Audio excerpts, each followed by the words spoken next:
E aí, gente, o princípio econômico aqui. No episódio de hoje a gente vai falar sobre um tema diferente, que é um tipo de teoria recente sobre economia, que é baseada num livro e também num curso no Coursera do Robert D. Schiller. Eu, na verdade, conheci esse tema pelo curso. Eu li os artigos dele no tema e de outros autores. Não o livro, mas é, as informações que eu tenho no curso e esses artigos, né, que está na descrição. E, basicamente, essa é uma teoria que a forma que ela está sendo apresentada é nova, mas eu creio que várias pessoas já pensaram nisso de alguma forma ou outra. Ele é neo-keynesiano, Robert Schiller. Ele é professor na Universidade de Yale e ganhou o prêmio Nobel em 2013 pela pesquisa na Efficient Market Hypothesis, problemas com essa teoria, que é uma teoria que diz que mercados de ações, por exemplo, mercado de em geral, é, são eficientes, previsíveis, coisa do tipo, mas na verdade isso é mentira. E ele mostrou isso, né? E basicamente, o que é narrativa econômica ou economias narrativas? É uma teoria que tenta meio que lidar com a parte fenomenológica da economia. Então, normalmente, o neo-keynesiano, ele lida com números. E isso é a única coisa que ele usa para tentar saber o que vai acontecer nesse sistema econômico, entender o que está acontecendo, as causas de problemas como recessões, inflação e coisas do tipo, questões geopolíticas. Mas, obviamente, essa parte é importante, só que ela não pode responder todas as questões econômicas de forma eficiente. O que isso significa? Tem vários problemas da economia que você não pode resolver somente, por exemplo, com os dados históricos de inflação no seu país ou em outros países, ou tentar ver o CPI atual, que é o índice de consumo, de preço de consumo atual, tentar prever o futuro. Não, você não pode usar métodos de probabilidade bayesiana usando o histórico para prever o futuro, ou até markoviana usando o presente para prever o futuro, usando os dados, né? Somente os dados não têm informação necessária. Porque os dados eles são só a representação final do, do que ele está tentando medir. O PIB ou o PIB per capita, representa, inflação, enfim, o preço de ações são representações finais que podem ter certas causas, né? Mas você não pode inferir as causas somente pelos dados. Então, isso é uma coisa que o Von Mises falava bastante. Então, a questão principal aqui, o objetivo principal é realmente ter uma teoria que é associada com entender questões práticas que envolvem, sim, as causas relacionadas ao sistema econômico. Então, o primeiro paper que ele escreveu até antes do livro, que se chama Narrative Economics, foi em 2017 pelo NBER, que é o National Bureau of Economic Research. Parece que ele publicou pelo meio. Por esse instituição dos Estados Unidos, né? O NBER. E ele tenta dar um resumo geral da teoria. O que é uma narrativa? Somente uma narrativa econômica. Nem todas as narrativas elas têm a ver com economia, mas muitas narrativas têm a ver. Então, qual é o exemplo de uma narrativa que tem a ver com economia, por exemplo? É, que uma coisa que o Rothbard fala, né? Que mais imposto é para pagar, pegar mais imposto para você pagar o débito fiscal. Então, uma narrativa que está errada no caso, né? Mas é uma narrativa é de que a razão para aumentar impostos é que quer pagar a dívida pública, que é uma coisa necessária para a família, obviamente. Tem que pagar suas dívidas. Por uma narrativa que se sustém por alguns governos. Ou outra narrativa seria que taxar quem tem mais riqueza pra fazer o mundo ser mais justo. Também é uma narrativa. Que, na minha opinião, isso está errado. Outra narrativa seria que a inflação atual é culpa dos nossos predecessores, né? É culpa das políticas que a gente põe agora, tá pondo agora. É culpa dos nossos predecessores, a gente tá tentando arrumar. Isso pode ser ou não uma narrativa de um país, de um estado, né? Pode ser narrativas relacionadas a controle de preços, como na Argentina, né? É uma narrativa que tenta justificar o, o controle de preços também no mercado da agricultura, se você ler livros de agricultura. Nesse tema, né? De economia relacionada à agricultura, eles vão advogar pela questão parity prices, que é preços em paridade. Basicamente você colocar um teto no preço, um preço máximo fixo no, nos produtos que são vendidos pelos agricultores. Batata, salada, tomate, enfim, não importa. Frutas. O que diminui o poder de compra das pessoas, né? Ou outro exemplo pode ser, um exemplo que na verdade é pior, é a questão do, em vez de ser um teto no preço, você colocar um teto no preço da matéria-prima, no caso para o agricultor. Então, em um caso você, entre aspas, ajuda o agricultor fazendo o preço ficar mais alto para o consumidor.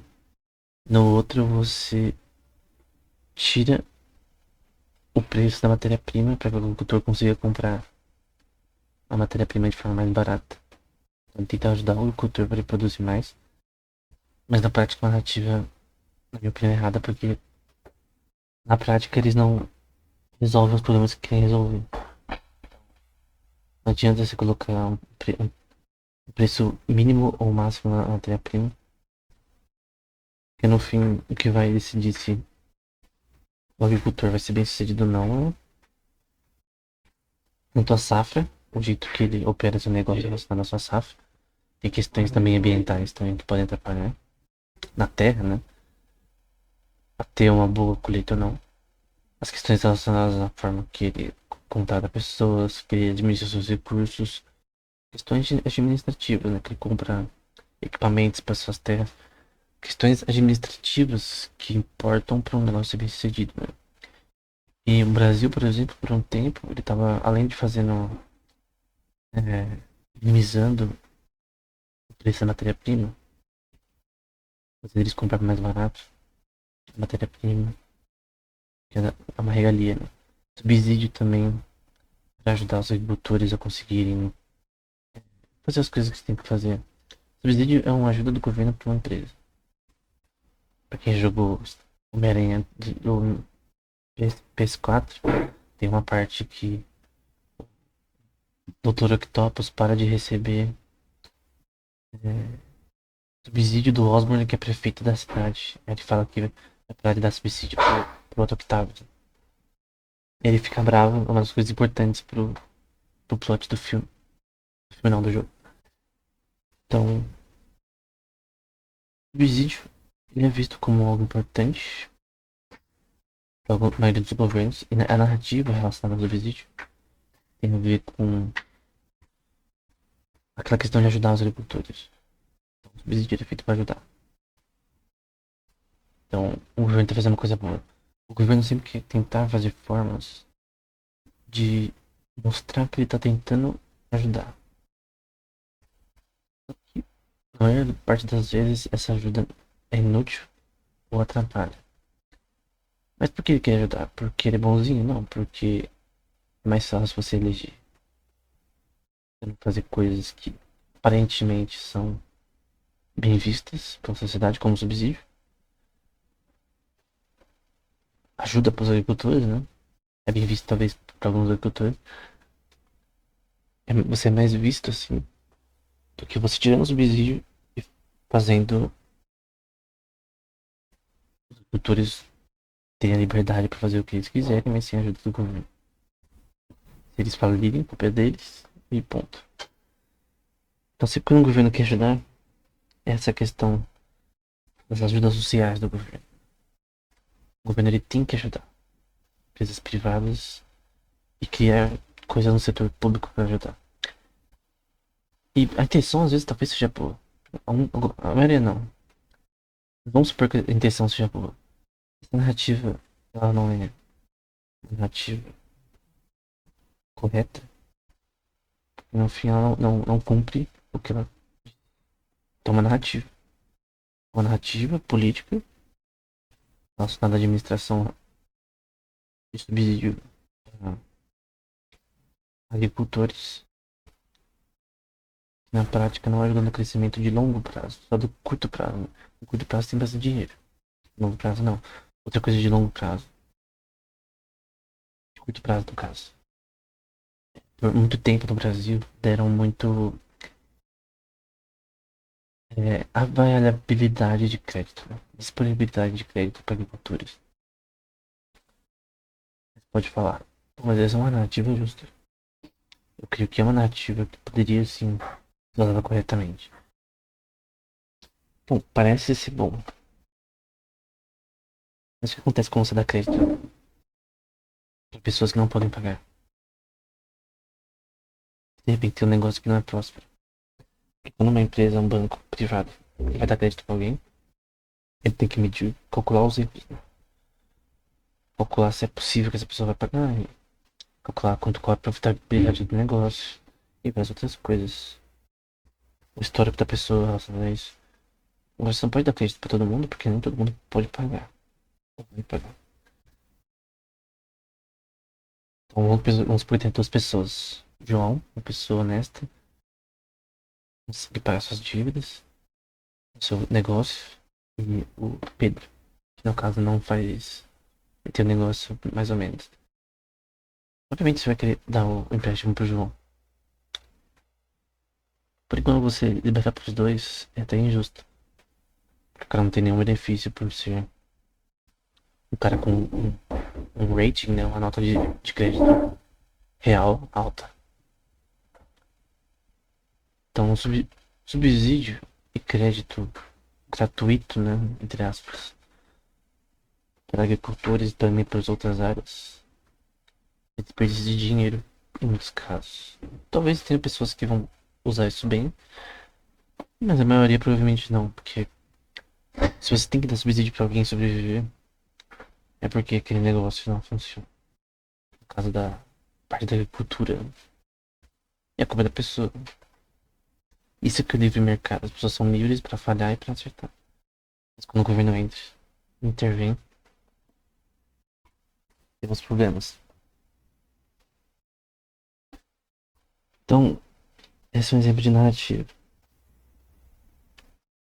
Outro exemplo de narrativa pode ser sobre, além de questão de ajudar setores aí da economia, entre aspas, é a narrativa associada que que o governo tem a necessidade de intervir em todos os aspectos da economia. Principalmente já relacionada a contra a privatização. Tem uma narrativa que é contra a privatização de empresas estatais e tem a narrativa que é a favor. Como, por exemplo, parece que o Tarcísio vai tentar privatizar a Sabesp. No caso, o Rothbard fala sobre isso nos livros dele, sobre a privatização do setor de água, né? Como no caso da Sabesp. No nosso caso do Brasil, São Paulo. E o que acontece é que você privatiza a forma que as coisas vão ser lidadas na empresa vai ser diferente. Porque acontece, por exemplo, hoje o racionamento de água em São Paulo. O Rothbard fala sobre isso. O que você faz quando você tem que racionar água? Você precisa que as pessoas usem menos água. você raciona horário, tira um horário que você vai fechar a torneira, não vai ter mais água, ou você aumenta o preço da água. Numa empresa privada, certo, seria aumentar o preço da água, porque isso faria as pessoas literalmente parar de usar tanta água e aí teria mais reserva para represa, sei lá, um curto prazo de tempo. Por que não funciona você tirar só um tempo, se racionar a água por um tempo, todo dia? Que as pessoas usam antes, deve acabar. Então toda a água que ela iria usar depois, ela vai usar antes, né? Vai armazenar antes, vai usar antes. Você vai lavar o carro, ele vai lavar antes, obviamente. No fim, essa prática não vai diminuir tanto quanto aumentar o preço da água. Aí você pode falar, mas aumentar o preço da água é uma coisa ruim. Oferta e demanda. Obviamente, ter um tempo sem água, às vezes pode ser ruim, por diversos casos. Então, esse é um problema de uma empresa que é estatal. O problema de empresas estatais e narrativas relacionadas a empresas estatais é que, no geral, elas não têm motivação para ser bem-sucedidas. Elas não têm motivação para ter lucro. Porque se tem lucro ou não, o pagamento vai no fim do mês, porque é uma empresa estatal. Então, a empresa privada não. Se ela não tem lucro, ela fala. Depende daquilo para sobreviver. É a diferença de um banco central, que oferece crédito para quem quiser a rodo, e o banco privado, né, que oferece crédito de uma forma controlada, porque ele não vem a falir. Então, todas as narrativas, elas percorrem a mídia, percorrem redes sociais, percorrem o YouTube, percorrem o Instagram, Twitter. Tu tem várias narrativas, muitas delas associadas à economia e à geopolítica e à política, que são importantes para entender as causas das coisas, né? De repente, pode ter mudanças na política de um país específicas. Por exemplo, a questão da previdência na França. Tem várias razões para essa as pessoas serem contra. Você tem que se aposentar em vez de 60 anos para 65, por exemplo. Não, faz um injusto. Então, na França teve protesto, muitos protestos por causa disso, né? Tem um vídeo que tinha. Parecia. Mano, parecia Harry Potter. Um monte de expelliarmus no ar, que era a fogo de artifício no caso. Os caras tacando fogo de artifício no meio da rua. Um monte de fogo de artifício. Fumaça, enfim. Por causa de uma política adotada pelo governo relacionada à previdência. A mudança no tempo que você precisa para se aposentar. Tem uma narrativa por trás disso na mídia. Então tem as narrativas que percorrem a mídia. Podem ser falsas ou não. Podem ser parciais ou não. Podem ser neutras ou não. E tem as narrativas que são incorretas, né? E nem sempre a narrativa ela provê a verdade. Muitas narrativas elas são por design erradas. Elas não. Elas afetam a economia, mas elas podem ser erradas. Elas são epidêmicas, né? Uma coisa que o Robert Schiller vai falar. Que é epidêmico. Ele até usa como exemplo abstrato o Sear Model, que é um modelo de formular o desenvolvimento de epidemias. Não funciona na prática tão bem quanto parece, mas na época do Covid não funcionou. Ninguém previu certo nada em nenhum país. Só mostra como a ignorância dos modelos probabilísticos atuais. Mesmo com tantos dados. Mesmo na era do Big Data, probabilidade é uma coisa muito complexa. Então, a própria narrativa relacionada ao Covid, por exemplo, é uma narrativa contraditória várias vezes e às vezes injusta. A narrativa da China, por exemplo, de proibir muitas pessoas a trabalhar e fechar pessoas em bunkers porque estavam com doença. Então tem várias.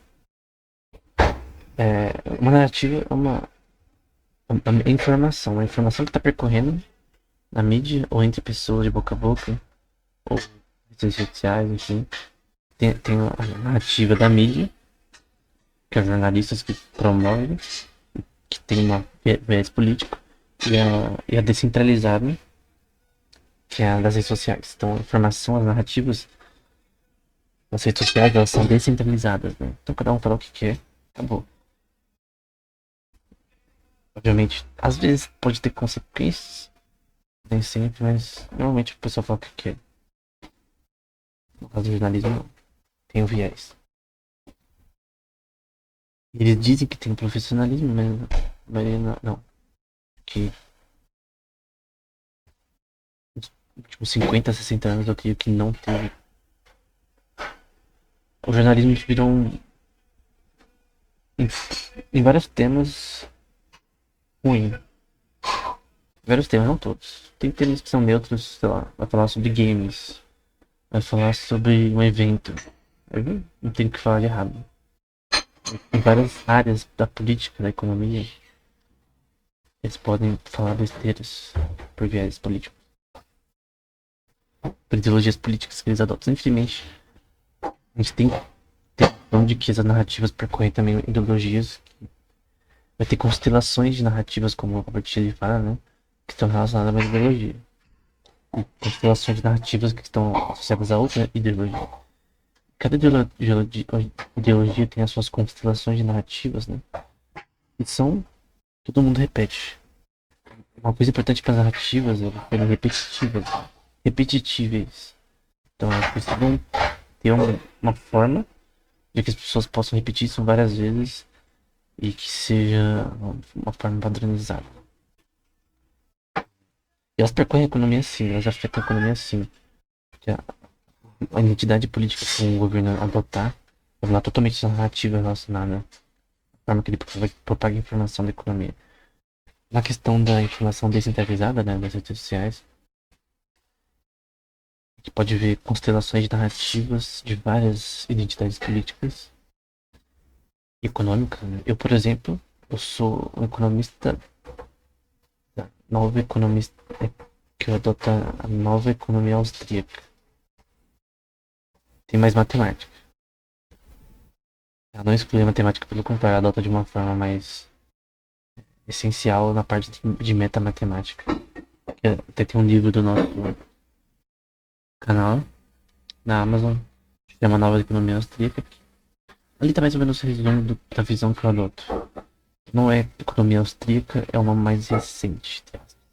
Também eu gosto da economia liberal francesa, de Lausanne, um pouco.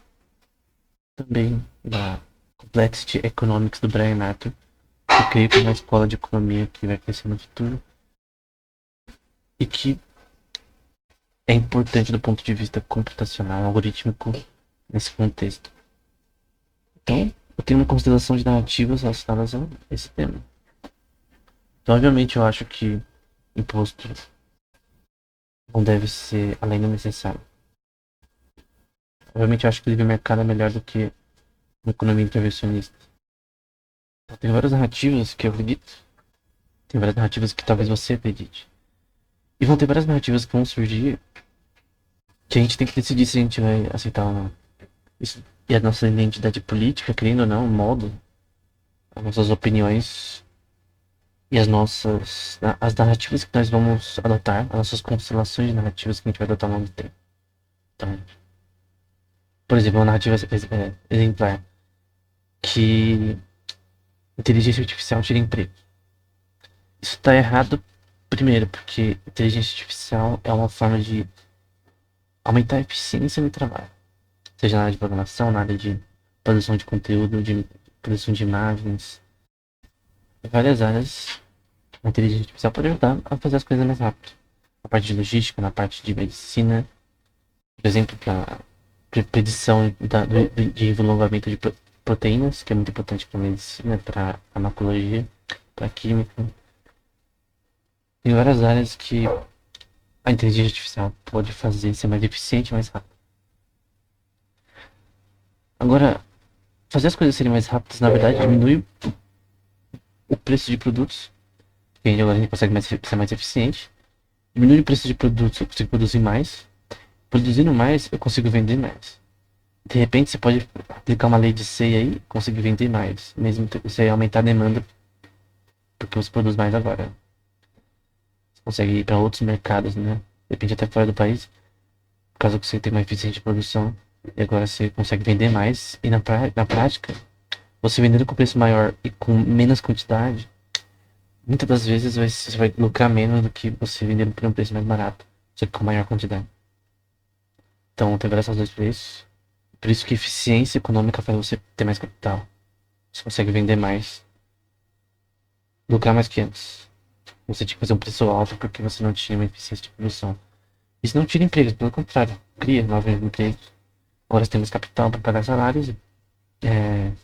Se você tem uma economia, todo mundo está aumentando seu capital. Você tem uma quantidade de dinheiro maior, de capital, não de dinheiro, na verdade.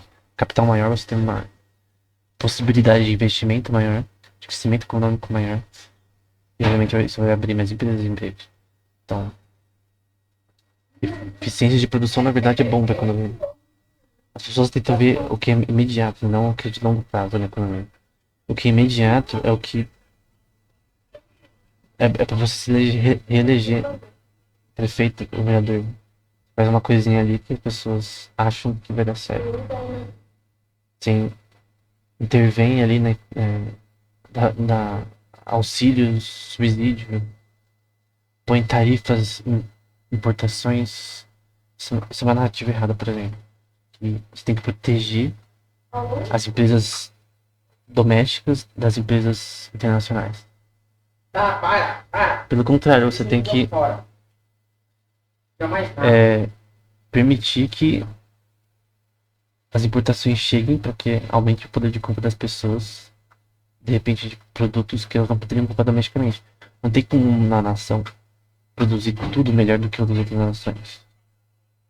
Então, tem nações, Holanda, por exemplo, Liechtenstein, que são boas em produzir chips eletrônicos. A China também produzir chips eletrônicos e coisas do tipo, eles têm eficiência nisso. E mesmo que você investisse tudo que você pudesse para fazer a mesma coisa, você não consegue. Então, estranha essa narrativa de proteção da economia doméstica, quando na verdade você precisa da economia externa. Porque você precisa da economia externa hoje em dia, no passado você não precisava. Porque no passado as populações eram menores. Você tinha ali seu pequeno estado com milhões de habitantes, mas não era o mesmo número que atualmente. Você não consegue somente com, por exemplo, o Brasil consegue talvez, mas outros países, como o Japão, vamos lá, países da Europa, da África, eles precisam. África não, vai. Países da Europa também. Eles precisam de ajuda externa, eles precisam de importar coisas externas, principalmente de comida. Eles não conseguem produzir o suficiente para a população inteira deles só domesticamente. Não tem como ter uma autarquia hoje em dia. Uma nação que se sobrevive de si mesma. Por exemplo, vamos supor que uma população viva numa região de tantos metros quadrados. Eles vão ver que a quantidade de comida que eles podem produzir, de gado, verduras, legumes, é limitada. E o espaço é limitado. O terreno para o gado comer ao pasto é limitado. Então, você não consegue alimentar todo mundo se a população for grande demais para aquele terreno. Então, no caso certo seria importar. Você importava de fora, você tem uma produção local, de exportação também, porque você não tem como importar sem dinheiro. Né? Então, você tem que ter tanto ter exportações, então você tem que ter uma economia local boa. Aconteceu na Coreia do Sul, né? Eles eram ruins nessa questão, precisavam de ajuda de fora. Com o tempo, eles desenvolveram a sua economia, a questão também para a cultura também trabalha muito forte, né? E conseguiram levantar o país através do seu desempenho doméstico, a questão também, né? Mas quando você tem mais capital, você pode agora importar mais. O que não se importa mais, isso é bom, porque quando você está exportando e importando muito, isso é bom para que você tenha uma relação com outras nações comerciais que são boas para você de longo prazo. O Brasil, por exemplo, com outras nações usam bastante petróleo russo, usam bastante agricultura também de lá. e outras questões. Então são por isso que as coisas que aconteceram recentemente, os conflitos recentes, atrapalharam a economia de vários países. É uma coisa que o Frederico Bastiat dizia no passado. E quando as nações começarem a importar uma das outras mais, exportar, elas vão depender tanto uma das outras que as guerras, na verdade, se tornam mais problemáticas, né? E agora você vai ter problemas de comerciais que não poderiam ocorrer.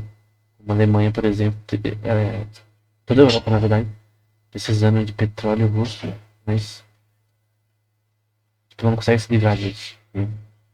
Não tem como se produzir a mesma coisa. As terras são diferentes, a quantidade de terra disponível é diferente para cada país. Então você precisa de importar de outros países. Então quando alguém fala que você tem que produzir a economia local, colocando tarifas, importação, cotas, né, de exportação, que você meio que tem um limite para quanto pode ser exportado. Tem um problema. Obviamente a carne de qualidade ela vai para ser exportada. Os frutos de qualidade vão ser exportados. Mas o ganho que a gente tem, mesmo com a exportação, é que o cara consegue mais capital, consegue investir mais, consegue diminuir o preço dos produtos, né? Porque ele vai ter uma eficiência de compra de material, de compra de máquinas, que vai fazer a eficiência, a agricultura dele ser maior. A exportação é uma coisa boa, quando você põe cotas, está praticamente cortando os pés e braços do empreendedor, né? A exportação é uma coisa boa. Aí você pode falar, mas a gente tem que ter refinarias no Brasil que refinem nosso petróleo. Sim, tem, tem muitas coisas que você tem que ter domesticamente. Mas você não pode querer tudo. Você não pode querer fazer tudo. Você tem que focar no que você é bom. O Brasil é bom em agricultura, por exemplo. Foca nisso. Ele é bom em exportar esse tipo de commodities para o mundo todo. Então, obviamente, é uma grande parte da economia brasileira. Então, tem que focar nisso, obviamente. Não com subsídio, mas primeiro tirando impostos dessa área, tirando burocracias, fazendo ser mais fácil você conseguir ter. Por exemplo, alguém de fora tentar comprar uma fazenda e conseguir ter lucro. Então, quando você passa a deixar o empreendedor mais livre, você tem mais eficiência. Então, a narrativa de proteção doméstica não faz sentido, principalmente para o consumidor, porque quando você tira, você dá mais imposto de importação para o consumidor, para proteger a economia doméstica. Provavelmente tem problema com produtos ruins, por isso estamos falando de fora, que não tem a mesma eficiência que outros países, e não tem como atingir a mesma eficiência que outros países em vários produtos. Vão ter produtos que a economia doméstica é melhor. Eu acho que dificilmente as pessoas compram chinelo importado. A economia doméstica é boa nesse produto. Mas peças de computador, por exemplo, é melhor para de fora, porque tem mais eficiência de produção em outros lugares. Não tem como você ter tanta eficiência quanto todos os outros países em todas as áreas. Isso é burrice. A eficiência de pegar petróleo do Brasil não é a mesma que a dos Estados Unidos e da Rússia. Acabou. A eficiência de minerar ouro, prata, não é o nome do Brasil que outros países. Então você tem que fazer o que você é bom, acabou. O problema é que quando você tenta proteger a economia doméstica, você acaba tirando o poder de compra das pessoas que teriam os produtos que elas queriam, não podem porque o imposto é mais alto. Isso também liga com a narrativa de que cobrar menos impostos é para pagar o débito fiscal. Isso é uma mentira. E se você. E como que você tira o débito fiscal do país? Ele gasta menos. Menos ministérios, mais questões administrativas para diminuir gastos, menos salários. Principalmente menos salários dos que trabalham no setor público. Menos pessoas no setor público. Porque o setor público ele é ineficiente em várias áreas. Na saúde, na educação, enfim, tudo. Então é melhor você diminuir, não tirar tudo. Eu não acredito que tudo tem que ser privatizado. mas que a maioria das coisas, se possível, tem que ser privatizada. A maioria, não tudo. Esse é o problema dessa narrativa defensiva, protecionista, é que ela não funciona na prática. Ela funciona para se reeleger. Que você está dizendo que você está fazendo uma coisa boa, mas na prática você está fazendo uma coisa ruim. As pessoas não têm como entender, sem alguém explicar antes, que não é aquilo que parece que é o certo da economia que é o certo. Eles estão ajudando, dando ajuda financeira para as pessoas. Então, uma questão populista, demagoga, né? Na prática, eles estão pegando dinheiro de imposto de outras pessoas para dar para outras pessoas.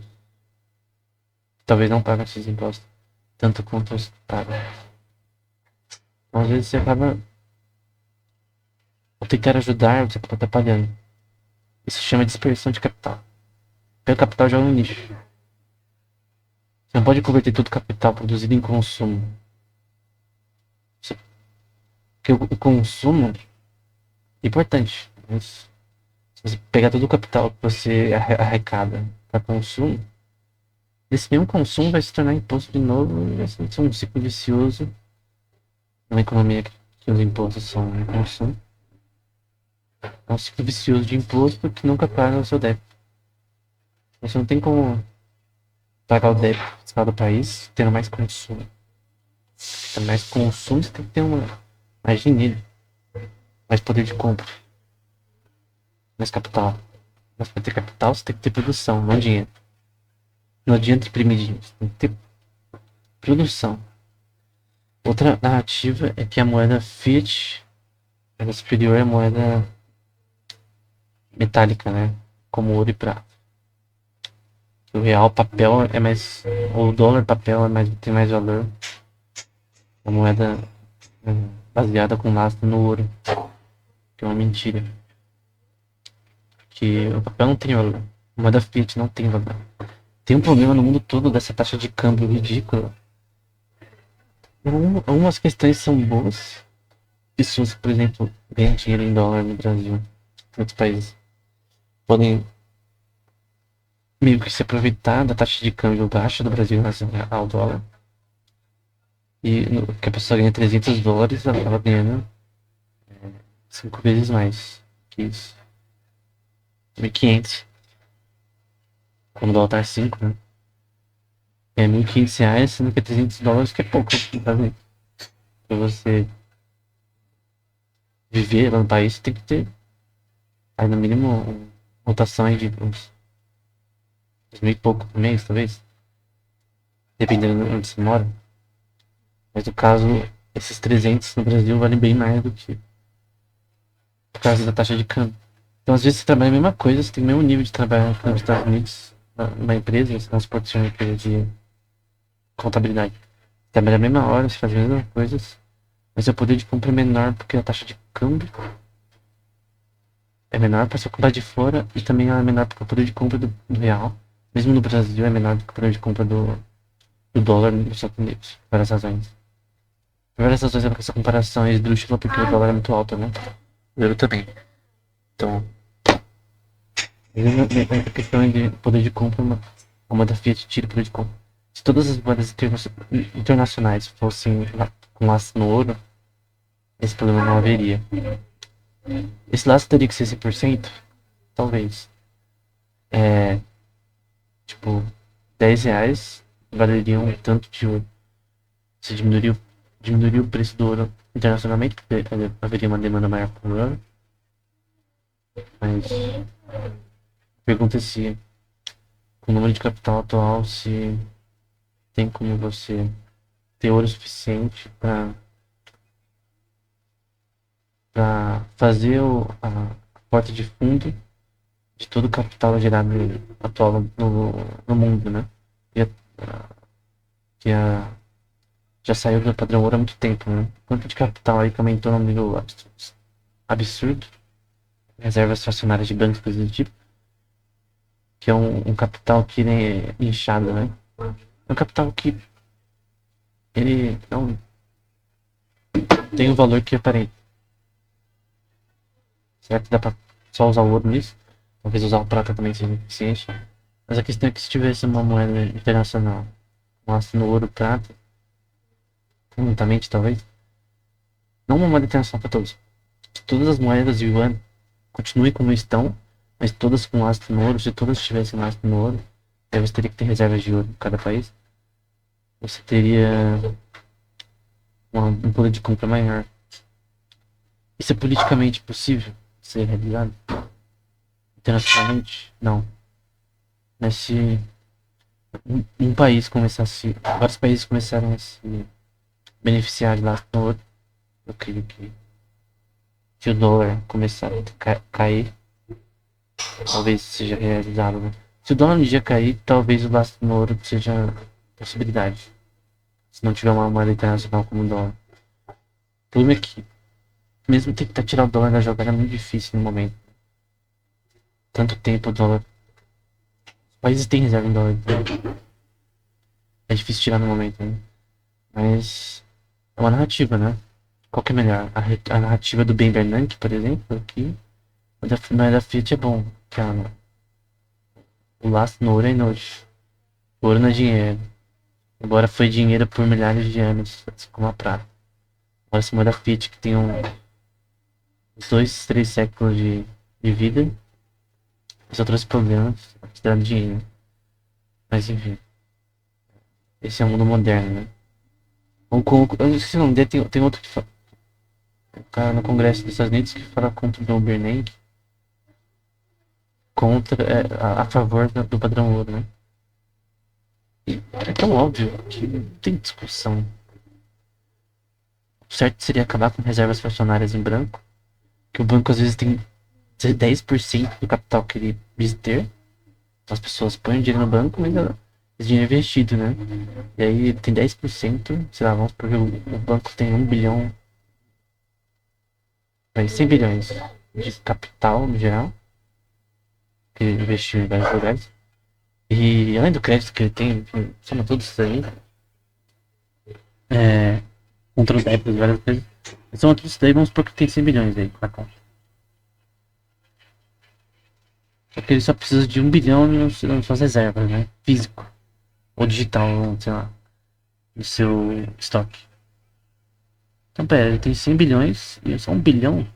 Vamos supor uma reserva de 1%, né? Nos Estados Unidos ficou zero. Vamos supor que seja 10%, né? No caso são 10 bilhões. Pera, você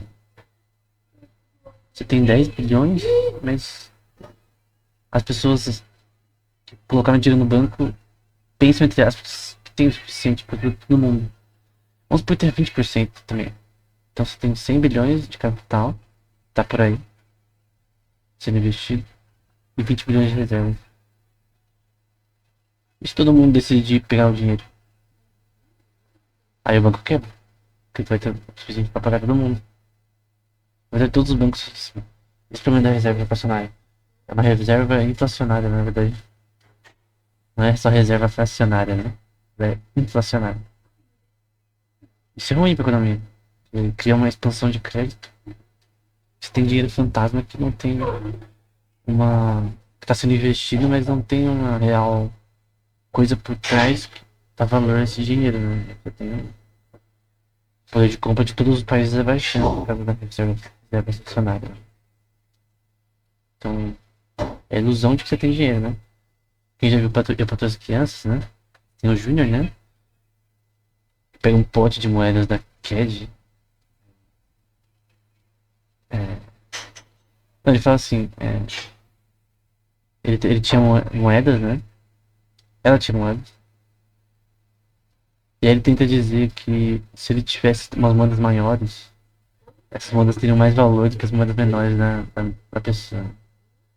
Ou outro exemplo seria que, vamos supor que você tem uma nota de 100 reais, mas você dá, na verdade, 100 moedas para uma criança.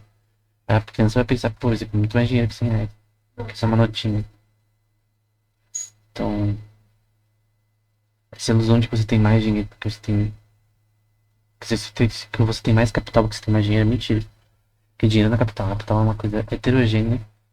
Tem que está associado aos fatores de produção, também a reserva também, que você produziu, coisa do tipo, investiu, não tem nada a ver com o dinheiro em si. Por isso quando você imprime dinheiro, você diminui o valor da moeda, né? Você inflaciona a moeda, você faz ela ficar desvalorizada. Por isso que imprimir dinheiro não é a solução para os problemas. E essa narrativa de imprimir dinheiro na teoria monetária é uma narrativa injusta, né? Uma narrativa que o economista deveria defender, né? Um economista racional.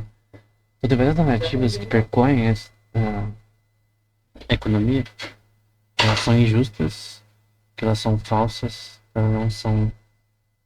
Não, não tem a ver com a realidade, né? É sobre isso que é a teoria do Robert Schiller, né? Essas narrativas elas são epidêmicas, elas relatam como uma doença, de forma positiva ou não, né? Uma bactéria. Então, é uma questão. É uma demonstração orgânica coletiva sobre a expectativa das pessoas sobre o futuro, né? As pessoas veem, por exemplo, que a economia tá uma merda, as coisas, o preço das coisas estão aumentando, elas retêm o dinheiro, começam a poupar esse dinheiro. Se elas pouparem por muito tempo em comprar as coisas, vai ter uma recessão, né? Que é quando as pessoas elas retêm dinheiro por muito tempo, então não investem em consumem tanto quanto antes. E essa recessão é uma expectativa negativa das pessoas mesmo na economia, né? Sobre o que está acontecendo, né? Se você espera que o preço do açúcar vai aumentar num nível absurdo, os produtos básicos, você vai nas prateleiras e vai comprar tudo. Não acontece. Enfim, é uma narrativa. Então muitas questões dessas narrativas, elas podem ser rápidas, elas podem durar uma semana, podem durar um mês, ou podem durar séculos. A narrativa socialista, por exemplo, tá aí por muito tempo. A narrativa liberal, a narrativa conservadora, tem várias narrativas que tem identidade política. A narrativa sobre os Estados Unidos vai ser a China, que é uma narrativa de tentar mostrar quem que manda no bagulho. A narrativa sobre conflitos, que tem uma certa identidade política. Então, esses artigos do Albert, principalmente o Narrative Economics e Neuroeconomics, que também mistura um pouco de neuroeconomia, que vai ser um tema que a gente vai falar no episódio 19, da necessidade de estudar psicologia e um pouco de neurociência para entender as ações humanas. A economia é sobre a ação humana, segundo economistas. Então, tem a questão. Esse paper é muito importante, porque foi uma palestra na Financial University na Rússia, em Moscou, que ele deu sobre esse tema. Está na descrição o artigo. Eu creio que é melhor do que o artigo anterior de 2017, que é mais. Talvez porque foi uma palestra mais legal de ler. Então, eu recomendo esses dois papers dele que está na descrição. E o livro também, né? Então, essas narrativas elas são constelações de narrativas que talvez tenham uma identidade política. Na mídia, elas são centralizadas na casa do governo, né? Mas o governo intervém muito na mídia, no jornalismo. Ou elas podem ser narrativas descentralizadas. É uma informação, informação que percorre as pessoas, que muda assim muito as decisões de políticas econômicas do país. Então essa teoria do Robert Schiller é essencial atualmente para a economia, para entender, tentar explicar quais são as narrativas que constroem os sistemas atuais, políticos e econômicos. Então, querendo ou não, essa teoria para mim é uma das mais importantes atualmente e talvez definam o futuro da economia austríaca, também de outros modelos econômicos, como keynesianos ou não, Acho que você precisa de uma parte fenomenológica também na economia. Isso daqui não envolve matemática em si. Tem a parte de epidemiologia, que tem a ver um pouco. Você pode talvez estar como essas narrativas propagam, quais são as tendências narrativas atuais. Talvez com parâmetros no Twitter, usando data mining no Twitter, talvez você consiga. Ou no Instagram, você consiga ver quais narrativas que estão mais. Que tem mais tendência hoje em dia. Talvez só vendo os tópicos no Twitter você já consegue saber no contexto das redes sociais qual é a narrativa. Aí você vai na mídia, nas notícias de vários jornais, você vê também narrativas de diferentes países sobre o mesmo tema, várias perspectivas que afetam a economia. Então, em geral é isso. Uma teoria interessante, talvez essencial aí, para quem gosta do tema. Então era isso. Até o próximo episódio.